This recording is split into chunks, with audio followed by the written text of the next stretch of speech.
Esther Chapter 3. After these events, King Xerxes honored Haman son of Hammedatha, the Agagite, elevating him and giving him a seat of honor higher than that of all the other nobles. All the royal officials at the king's gate knelt down and paid honor to Haman, for the king had commanded this concerning him. But Mordecai would not kneel down or pay him honor. Then the royal officials at the king's gate asked Mordecai, "Why do you disobey the king's command?" Day after day they spoke to him, but he refused to comply. Therefore they told Haman about it to see whether Mordecai's behavior would be tolerated, for he had told them he was a Jew. When Haman saw that Mordecai would not kneel down or pay him honor, he was enraged. Yet having learned who Mordecai's people were, he scorned the idea of killing only Mordecai. Instead Haman looked for a way to destroy all Mordecai's people, the Jews, throughout the whole kingdom of Xerxes. In the 12th year of King Xerxes, in the first month, the month of Nisan, the pur, that is, the lot, was cast in the presence of Haman to select a day and month. And the lot fell on the 12th month, the month of Adar.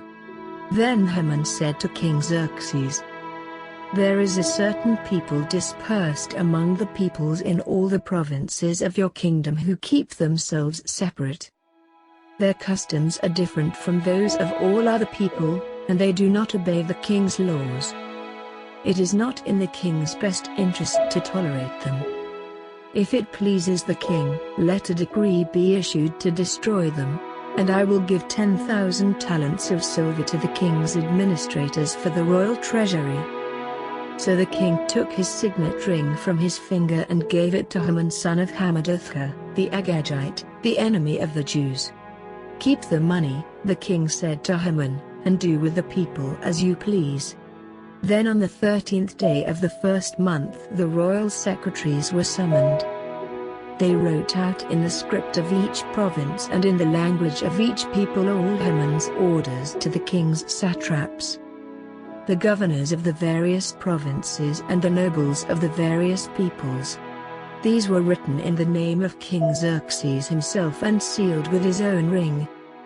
Dispatches were sent by couriers to all the king's provinces with the order to destroy, kill and annihilate all the Jews, young and old, women and children, on a single day. The 13th day of the 12th month, the month of Adar, and to plunder their goods. A copy of the text of the edict was to be issued as law in every province and made known to the people of every nationality so they would be ready for that day. The couriers went out, spurred on by the king's command, and the edict was issued in the citadel of Susa. The king and Haman sat down to drink, but the city of Susa was bewildered.